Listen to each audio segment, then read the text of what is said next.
COVID-19, the whole thing was premeditated. It was murder. It was active terrorism. And let's not pretend like maybe there's a more complex explanation for, I don't know, the facts. And the facts are, for 58 years, the United States, the UK, in collaboration with researchers around the world, planned to use coronavirus to instill the most tyrannical reform of society that this generation has ever seen. It's just incredible when you start going through the dates. Throughout the 70s, going into the early 80s, what they found was that this crazy thing that they had labeled coronavirus was engineerable to all sorts of specification. And what's important about the vaccine that Pfizer patented in 1990, so when I hear somebody come along and tell me that they had Operation Warp Speed, that only took 30 years of failed trial after failed trial, which included as recently a series of publications that said coronavirus and the vaccine concept cannot coexist. It's so hard to believe that they left such a blatant paper trail. You know, we've spent the last 3 years going, no, they couldn't have really planned this, right? We wouldn't have governments in collusion with this. We wouldn't have like China in on it too, would we? Well, the answer is yeah, all of them were in on it. You finished that speech in the EU with some strong statements. Nature was hijacked. Science was hijacked. Morality was suspended. No more gain-of-function research. No more weaponization of nature. No more corporate patronage of science. Unless they assume 100% product liability. For every injury and every death that they maintain. Thank you very much. The audacity of the crime paralyzes us to go, holy shit. We are actually now living in a world where we know that 8 to 9 million people were murdered by the Allied governments. Murdered. And we're fine with that.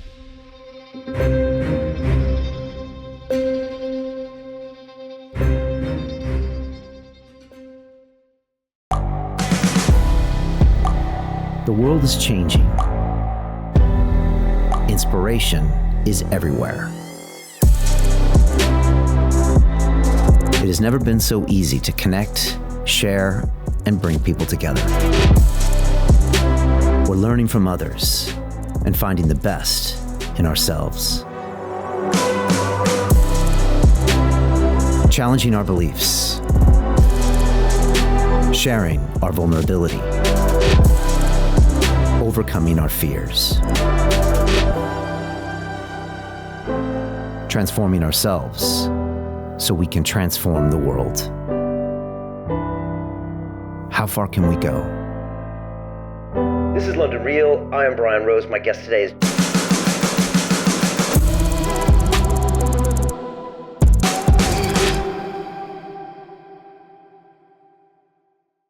This is London Real. I am Brian Rose. My guest today is Dr. David Martin, the American author, professor, and researcher. You are the founder and CEO of MCAM, which provides research and advice to over 160 countries regarding finance, patents, and trades. You were the central figure in the documentary film Plandemic 2, which we live streamed here on our Digital Freedom platform to over 2 million viewers, the largest live broadcast of a documentary film in history. In the movie, you expose the elaborate web of deception and lies by governments, corporations, and regulators that caused the COVID-19 pandemic. And you also appear in the latest installment, Plandemic 3, The Great Awakening. Ultimately, you believe COVID was a pre-planned act of biological and chemical warfare perpetrated on the human race. And you said exactly that in the European Parliament during the recent International COVID Summit in Brussels. David, welcome back to London Real. I am so happy to see you, Brian. It's great to be here. And man, what a beautiful suit you've got on. Well, that's some great things never change. Well, that's a beautiful tie. And the man that consistently pulls off the bow tie is a strong man indeed. We'll definitely get you over to London and we'll go down to Savile Row and maybe you can teach me a thing or two. How's that? There you go. David, I couldn't be more excited to speak to you. I just uploaded a 20-minute piece of you speaking in front of the EU, and I highly recommend everybody go watch that when we're finished. I think it's probably the single most important, most prescient, most potent description of the entire pandemic. And you break down everything that you've been talking about for 20 plus years, and you take us all the way back to 1965 when this whole thing started. And I had a couple flashbacks back to Plandemic 2, but you didn't go all the way into it in Plandemic 2 because it was probably so much information and it was early days. But what you said recently in front of the EU, along with the emotional content, for me, it's the most powerful thing I've seen in years. And I was curious, how would you describe, what you said? Because I think the average person watching us right now has no idea of the detail that you can break down as far as the traces of what happened to us the last few years. Brian, a lot of people have asked how I do research. And in the case of not only the coronavirus situation, but in the case of anthrax and in the case of conotoxin, in the case of an enormous number of other things, including the Ebola campaign during the mid-2010s, the difference between what a lot of people do and what I do is I watch the thing as it unfolds. You made reference in the opening to the fact that we advise 168 countries. What I receive inside of our corporate structure is the innovation disclosures, contracts, records of procurement, all kinds of things. And that goes into the Cuisinart of our data. It's how we make our global equity indexes that are traded.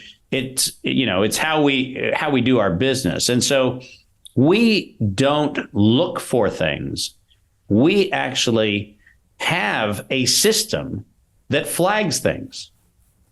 I can set flags for all sorts of things. I can set flags for violations of laws. I can set flags for all sorts of either themes or content or actors or whatever. And in the early 2000s, and a lot of people don't know this, but in the early 2000s, when we were asked to look into the anthrax outbreak, which most people don't even remember. I mean, when we talk about September 2001, everybody thinks about planes and towers. But the global fear in September of 2001, and the thing that was exploited to pass what ultimately became the PrEP Act in 2005, was the anthrax outbreak that allegedly happened at the end of the month. And because of the cognitive dissonance of did planes really fly into towers, people forget that the real terrorist attack was actually anthrax. And the problem about forgetting that is people also forget that several years after the alleged investigation, we were able to definitively and unequivocally and without censorship say the United States Department of Defense attacked America. There you go. It's not hard.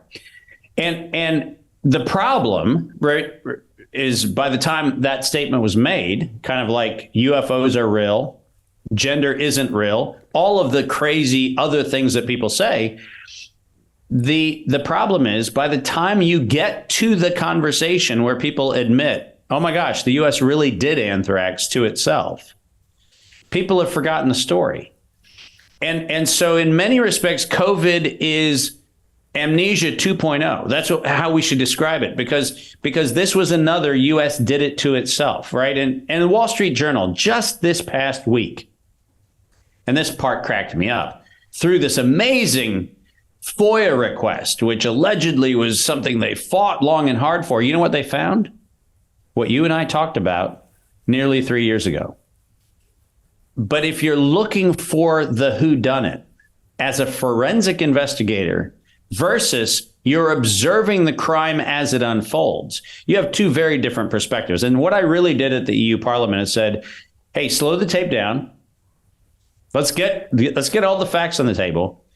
Coronavirus, COVID-19, the whole thing was premeditated. It was murder. It was active terrorism by a state against the world. Let's call it what it is. And let's not pretend like maybe there's a more complex explanation for, I don't know, the facts. And the facts are, here's the bad news, for 58 years, the United States, the UK, in collaboration with researchers around the world, planned to use coronavirus to instill the most tyrannical reform of society that this generation has ever seen. And they did it purely premeditated to make sure that we were cowed into submission. And the bad news for them is there's a lot of people that didn't take the knee.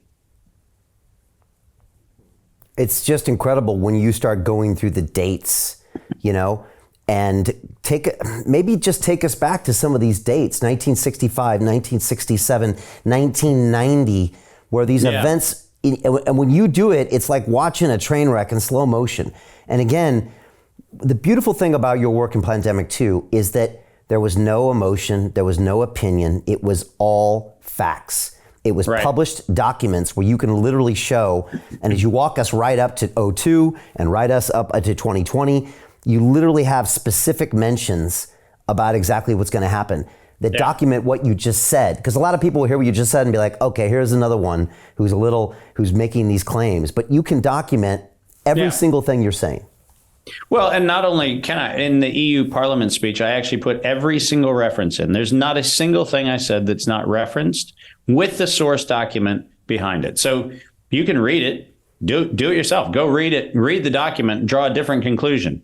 But let's go back to 1965 because it's important to do this. And remember that 1965 is only a few years, less than 2 decades, from when we even had the idea of what DNA and RNA even were. Remember, it's 1953 that we figure out DNA. So, when I talk about 1965, we're talking about a 12-year-old technology that we don't even understand, where researchers in the United States started guessing that this thing that they decided to call coronavirus was interesting because they actually saw it associated with people that had various kinds of colds and influenza-like illness and so forth.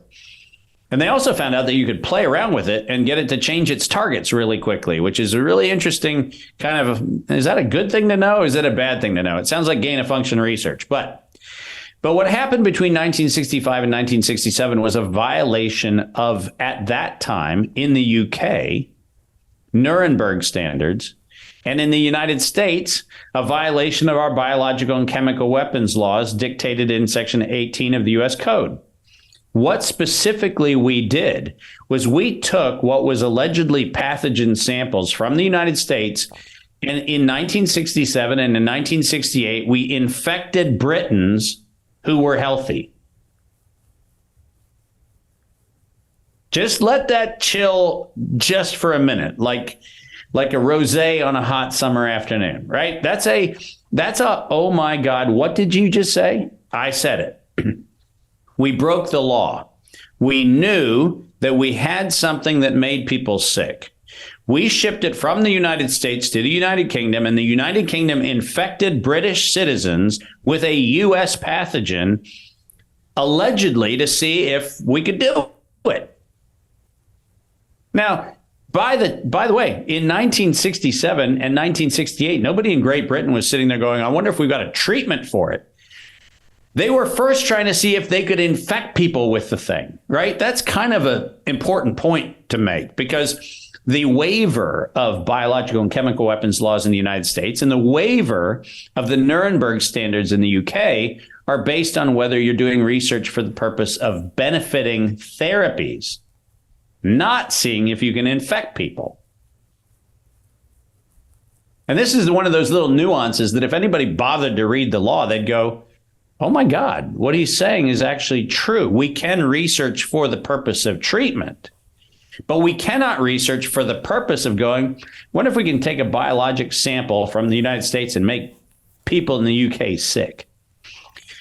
And that's 1967, 1968. That's not kind of, a couple weeks before COVID. That's before most of us were born. Not me, not you, but most of the people who are watching. This is before you.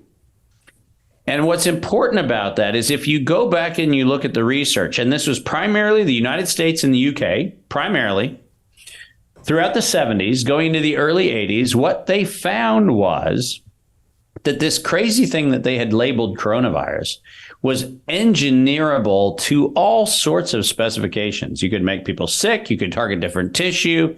It was kind of a Darwin's grab bag of what you could do with the thing. And then in the 1980s, farmers, and specifically farmers of pigs And breeders of dogs started realizing that this coronavirus thing that they were talking about was associated with gastroenteritis in little baby pigs and little baby dogs. And so there was a move in the 80s to see if there was a way to come up with a vaccine.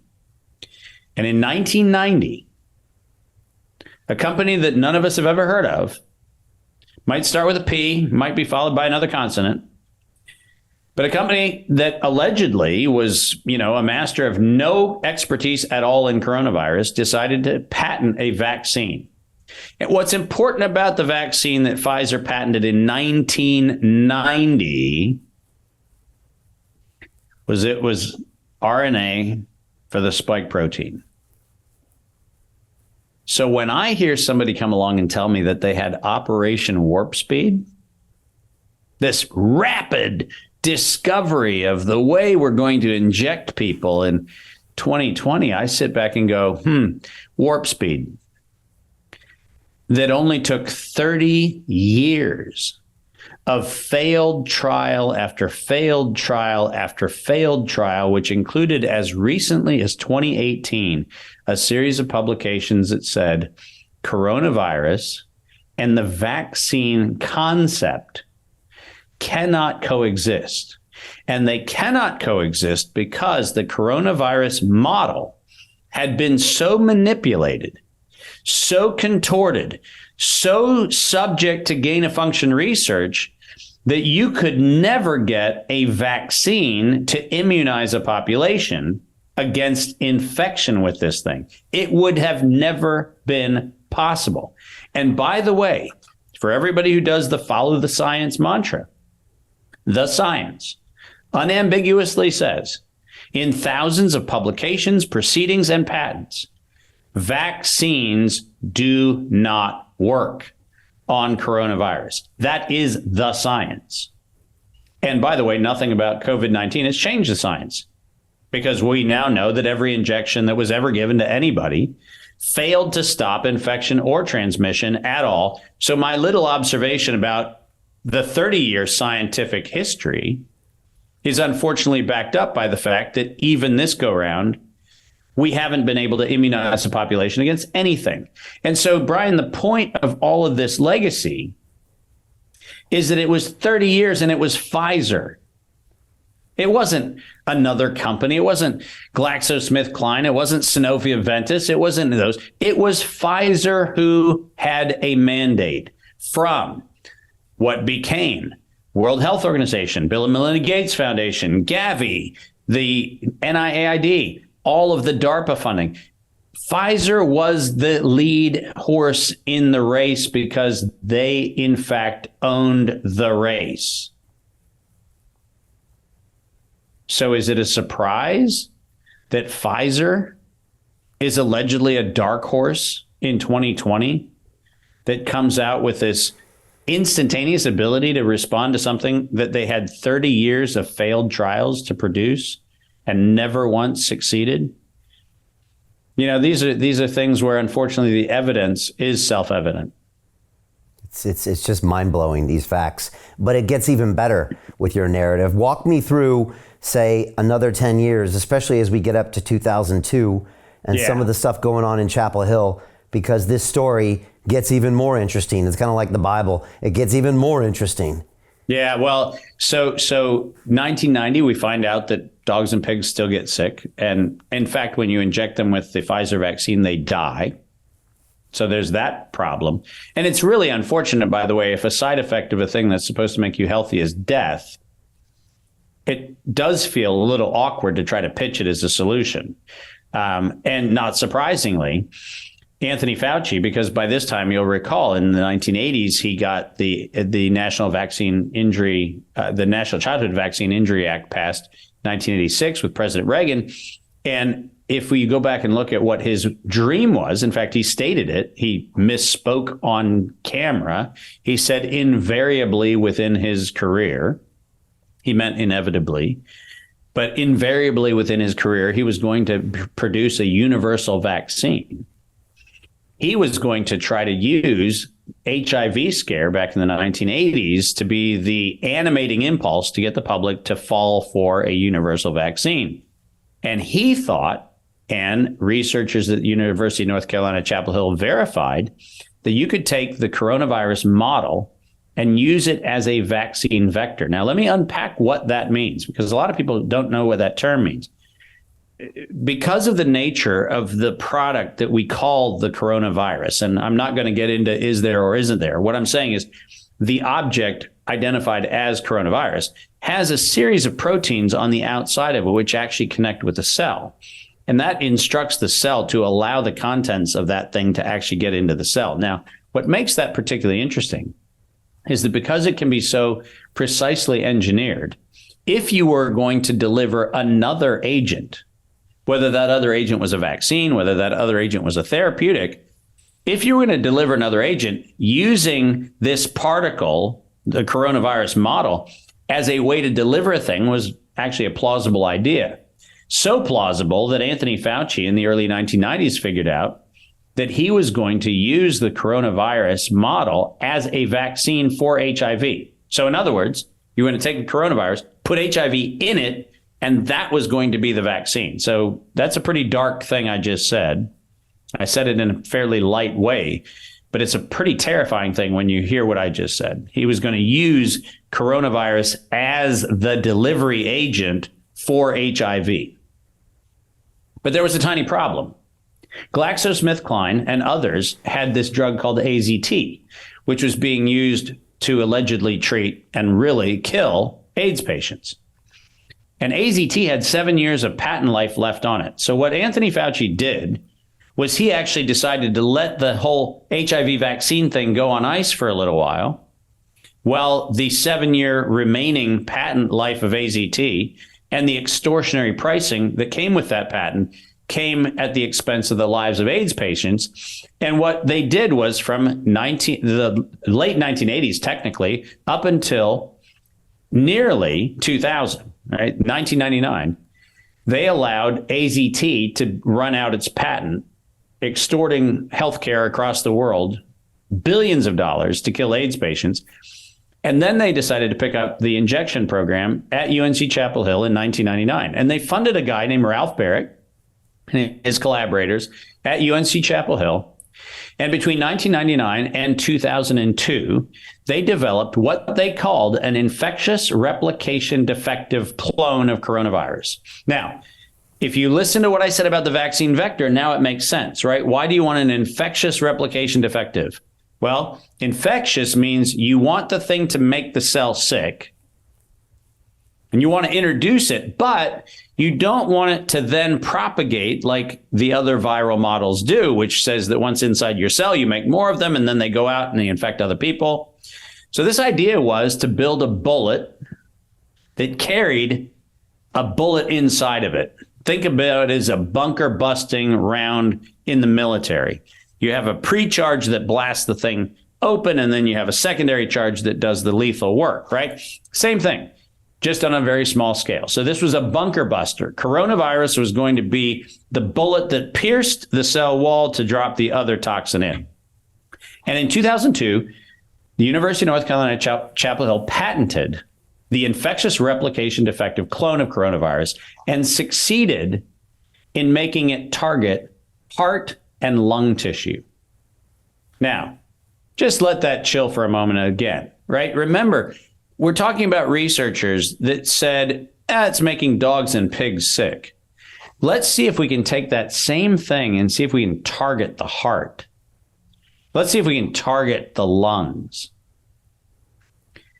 And if you had an outstanding question in your mind, like, are these good people just misguided?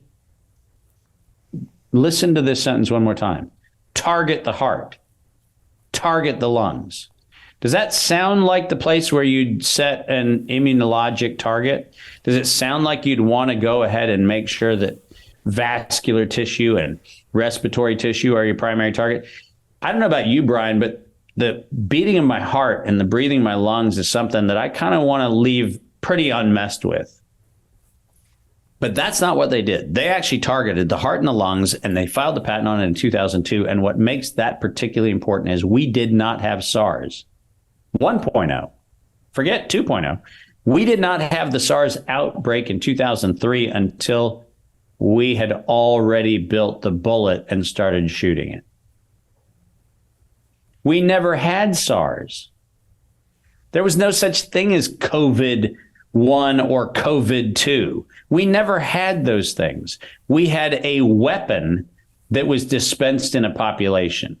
That's what we had.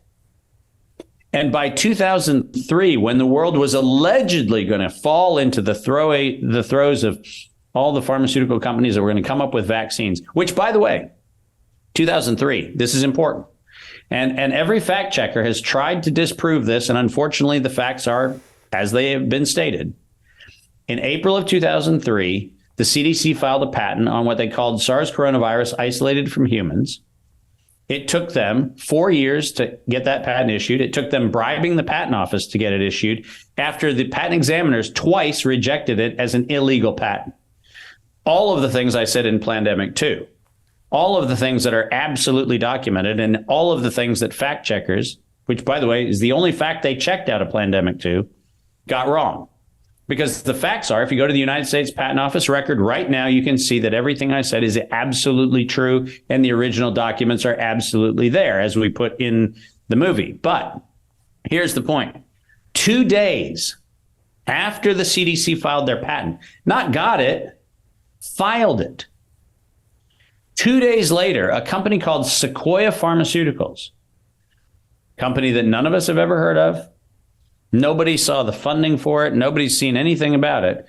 2 days after the CDC filed a patent on allegedly discovering the gene for SARS and the entire DNA sequence that actually was the underlying alleged coronavirus isolated from humans, 2 days later, the vaccine patent was filed on SARS. Now, in what world could you, in the space of 2 days, go from allegedly identifying the existence of a thing to not only filing a patent on the vaccine for it, but having data on the research of the vaccine for the thing that was patented 2 days earlier? Now, people say, Dave, that sounds like a conspiracy theory. I'd like you to drop the word theory, because it's not a conspiracy theory when it is, in fact, a criminal conspiracy. It was a criminal conspiracy. There is no question that Sequoia Pharmaceuticals could not have invented a vaccine for a thing for which a patent had only been filed 2 days prior. That's a conspiracy, which is a criminal conspiracy.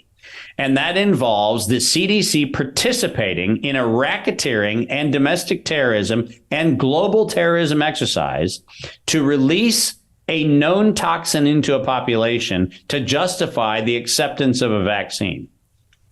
Tiny problem. By 2007, it turns out Sequoia's vaccine didn't work. Because you know what happened when it got injected into living things? They died. Didn't work.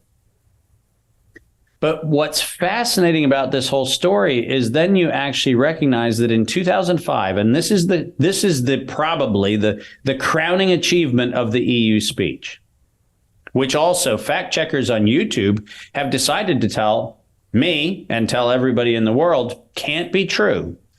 But it is on Ralph Barrick's downloadable CV at the University of North Carolina, Chapel Hill right now. You can go online, pause the video, confirm what I'm saying.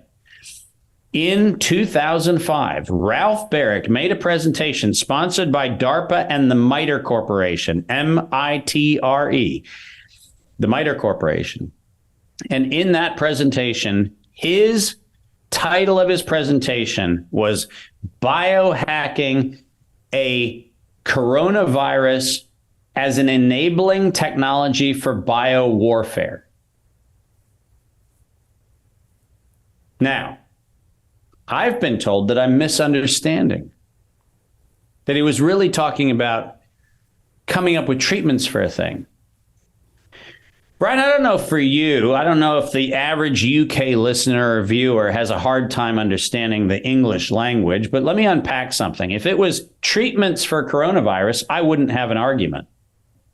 But if you say that your speech is coronavirus biowarfare enabling technology, I don't know which part of that phrase is creating the problem for fact checkers. Biowarfare enabling feels to me like you might be enabling biowarfare. But apparently I've got it wrong. I'm misunderstanding the innocent Ralph Barrick, who happened to not only make that presentation, but then receive a black contract at the UNC Chapel Hill lab, which stood side by side with the NIAID to allegedly then come up with research that, subject to the gain of function moratorium in 2014, was given a waiver because he was funded. So funded research got a waiver mysteriously, even though the public was told that we actually put a moratorium on gain of function research. But since he was already funded, he was getting funding. Therefore, he was allowed to keep doing it so that by 2016, he could write the following sentence.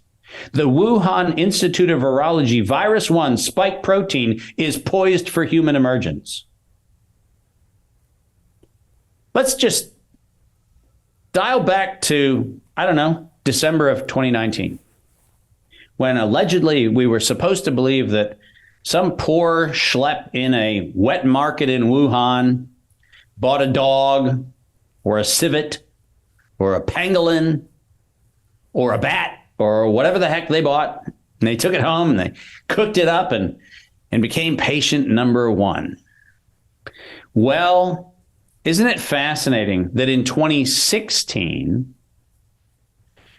the University of North Carolina, Chapel Hill was so prescient, so unbelievably prescient, that they must have had a crystal ball to guess of all the places on earth where you might have an outbreak of this dangerous thing.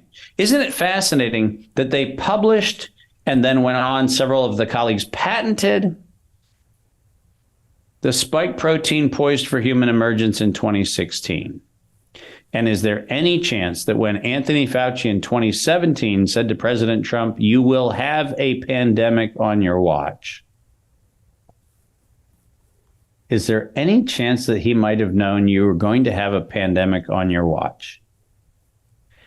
Right? People sit there, and this is the part where I know it's a big word, but parsimonious is a good word to look at right now. Sometimes the simplest explanation is the explanation. You know, we've spent the last 3 years going, no, seriously, that couldn't have, they couldn't have really planned this, right? We wouldn't have governments in collusion with this. We wouldn't have the UK and Canada and Saudi Arabia and you know, Austria and the US. We wouldn't have them all working together on this, would we? And we wouldn't have like China in on it too, would we?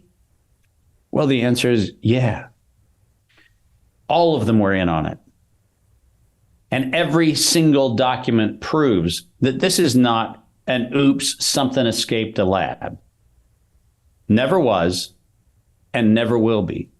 This was the United States government funding in the United States and in China the weaponization of the spike protein associated with coronavirus for the desecration of humanity and for the disruption and ultimately the desecration of our liberties.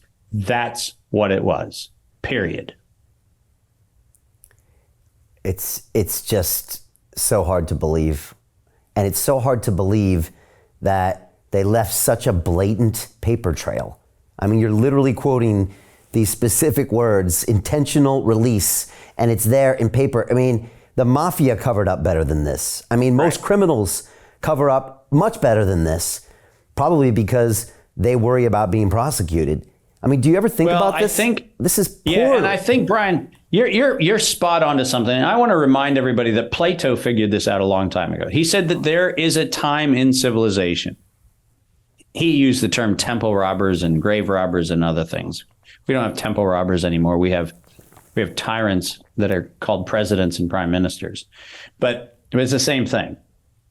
But one of the points he made, and I think this is really important for us to discuss as a humanity, is that you're familiar with serial killers, right? Somebody kills somebody, that's murder. Somebody kills a couple people, you go, wow, that's a mass shooting. There are definitely Americans. And then you get to, I don't know, 10 or 15. At some point, you get to the number of deaths and you start going, I'm not outraged about this anymore. I'm fascinated with it. And sociopaths and serial killers do something almost universally, which is at some point, they start leaving totems behind, right? They leave a little flower, or they leave a little note, or they leave something that taunts the rest of the world, because they're getting off on this idea that they're smarter than. And I would say that coronavirus certainly since 1967 has been that. It has been sociopaths who say, I wonder if we can get away with it. And that's the first murder. And then we got away with it. Wonder if we could get away with a bigger thing.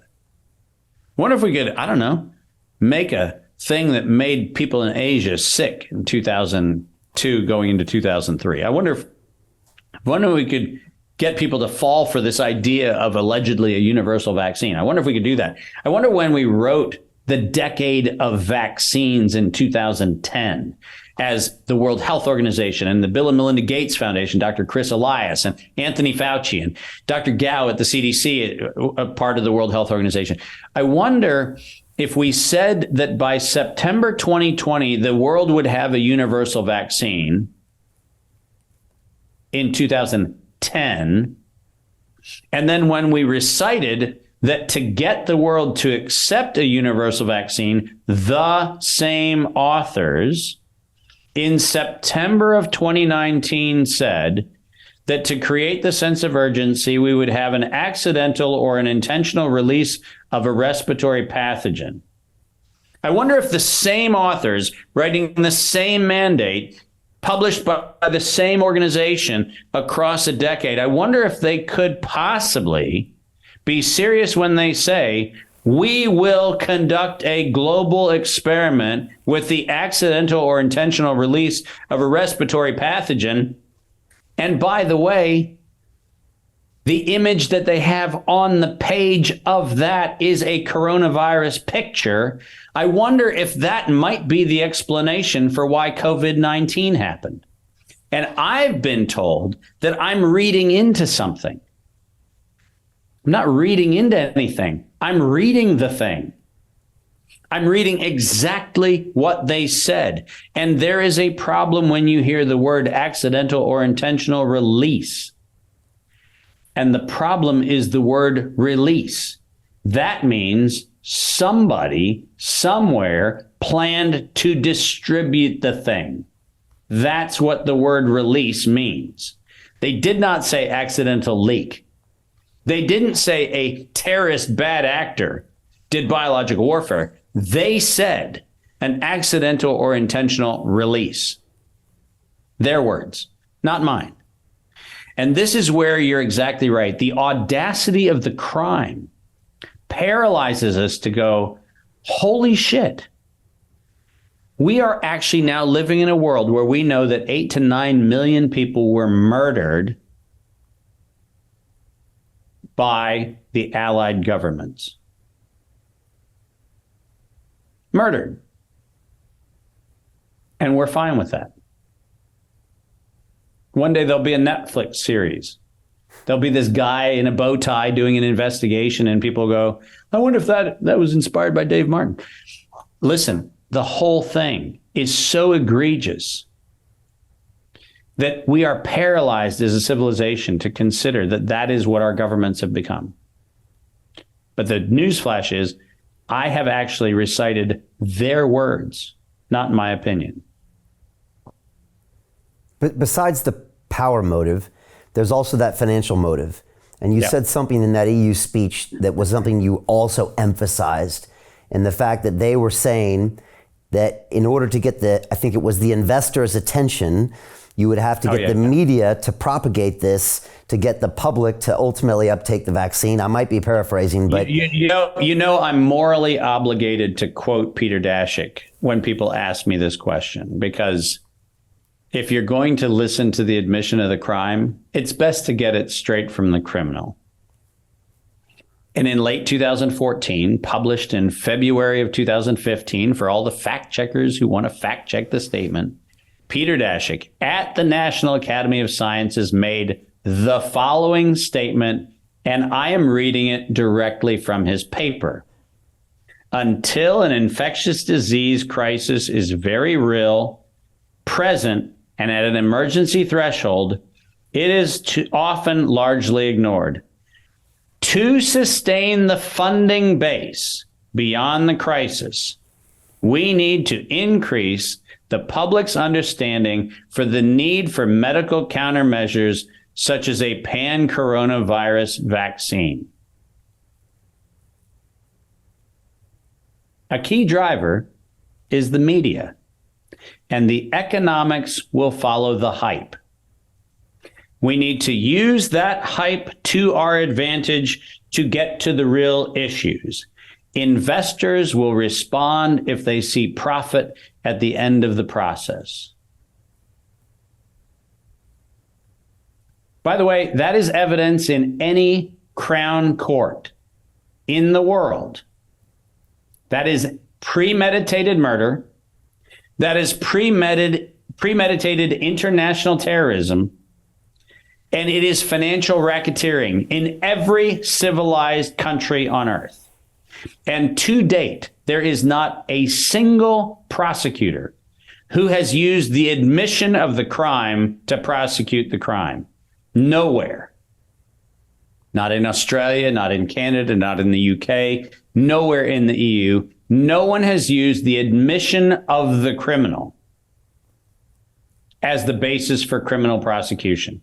Which part of investors will respond if they see profit at the end of the process sounds to you like Johns Hopkins bullshit cover story of public health? And the answer is, it never was about public health. It was always about the money. And not surprisingly, the Event 201 in October of 2019, preceding the alleged outbreak of coronavirus by 2 months, was funded not by the Bill and Melinda Gates Foundation, not by the World Economic Forum, and not by Johns Hopkins University, even though their logos were listed as sponsors. The actual funding for that program was done by Dustin Moskowitz, who was Zuckerberg's co-founder of Facebook. So is it any wonder that Facebook was in on the shutting down of this message from the outset? Because the guy who wrote the check for the domestic terrorism was a co-founder of Facebook. And we don't ever hear his name. Conveniently. You can't find, except my rants, you can't find his name mentioned anywhere. Except for the fact that Open Philanthropy, his equivalent of the Gates Foundation, was the check writer that actually put this whole snowball in motion. Event 201 is another audacious move, which is, again, hard to even comprehend that you would stage something like that publicly, full well knowing that there was only a matter of time before this happened. Again, that is... 2 months. Yeah. 2 months. And ultimately, this then comes down to what we've witnessed of this, $100 billion, $200 billion payday that a lot of these actors now benefit from. So it looks like, and I think we used to play these games a little bit on Wall Street, where in a long enough timeline, if you introduce all these random issues and volatility, and then have all these solutions, as in financial products, then it's going to make a lot of money. Now, the exact details of when it happens or how it plays out, and maybe it's probability weighted, like you said, maybe Fauci had to wait and ride out the AZT and then it was going to come. But in a long enough timeline, everybody gets paid. Is that what's happening here? Well, there's no question. I mean, remember that Pfizer had no economic interest in an animal vaccine for coronavirus, right? That was not That was not interesting, which means that the high probability is that they were just a stooge. And the wink, wink, nod, nod is, hey, do this for us, set the process in motion. And when it comes around to continue watching the rest of the episode for free, visit our website, londonreal.tv, or click the link in the description below.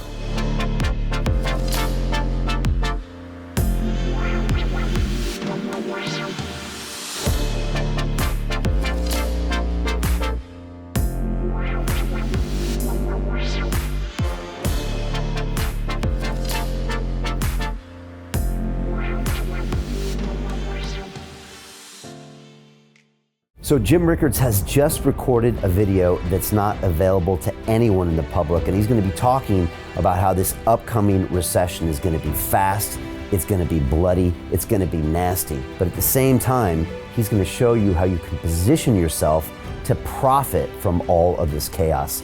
Now, we've made this video only available to our viewers. Go to londonreal.tv/Jim. Watch that immediately. I can't say enough good things about Jim Rickards. He understands the global economic system better than any guest I've ever had on London Real. His predictions are almost uncannily true, and you can learn how to profit from his vision, from his expertise, and his understanding of economics. So go to londonreal.tv/Jim or click the link below. It's an excellent, excellent look on what's going to happen in the future and how you can position yourself to profit from that. Jim is one of the best in the business, one of my favorite guests on London Real. And he's very, very good at predicting the future and showing us all to profit from it. So click the link, and I hope you enjoy. Hey, it's Brian Rose, founder of the DeFi Academy. I've told you my 4-week crypto bootcamp is amazing, but don't take my word for it. This is what my students are saying. The DeFi Academy was an amazing experience for me. It took me totally out of my comfort zone. In this course, I was challenged, I was held accountable, and pushed to do things that honestly weren't always easy. It's been phenomenal, and I can't believe we're already up on our 4 weeks. It has flown by. Going through this DeFi accelerator by far was one of the best courses I've taken. You do this course, you really get into the nitty-gritty of the activities that will make you comfortable with decentralized finance. Thank you so much to Brian and everyone at London Real and the DeFi Academy for even putting together an amazing course like this. Anybody else that wants to do it, please sign up. It is well worth the money.